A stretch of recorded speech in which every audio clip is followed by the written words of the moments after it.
কি একটা বিমান বানাইলো রে ভাই, পুরা বাংলাদেশের মানুষের চোখের ঘুম হারাম করে দিল।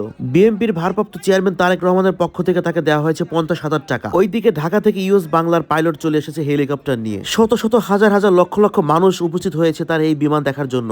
বাংলাদেশের ইতিহাসের পাতায় লেখা থাকবে যে প্রথম কে বিমান উড়িয়েছিল, সবাই বলবে জুলহাস জুলহাস জুলহাস। ঢাকা থেকে সব বড় বড় সেলিব্রিটিরা আসছে এই জুলহাস ভাইয়ের বিমান দেখার জন্য এবং ব্লগ ভিডিও করার জন্য। বিশেষ করে কৃষকের ছেলে গ্রামের জুলহাস কিভাবে একটা বিমান তৈরি করে আকাশে উড়িয়ে তিনি রীতিমতো অবাক করে দিয়েছেন পুরা বিশ্ববাসীকে।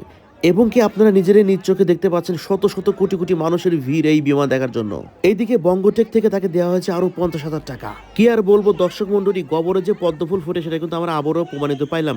গ্রামের কৃষকের ছেলে তিনি ডিসি ওসি এসপি থেকে শুরু করে পুলিশ প্রশাসন, বড় বড় সেলিব্রিটিদের তিনি কিন্তু এখানে হাজির করেছেন, বড় বড় সাংবাদিকদেরকেও তিনি কিন্তু এখানে হাজির করেছেন তার একটা বিমানের দ্বারা। বাংলাদেশের প্রথম কে বিমান উড়িয়েছিলেন বানিয়ে, সবাই বলবে জুলহাস জুলহাস জুলহাস। যাই হোক দর্শক মন্ডলী, সবাই ভালো থাকবেন, দেখাবো অন্য কোনো ভিডিও নিয়ে অন্য কোনো সময়। আসসালামু আলাইকুম।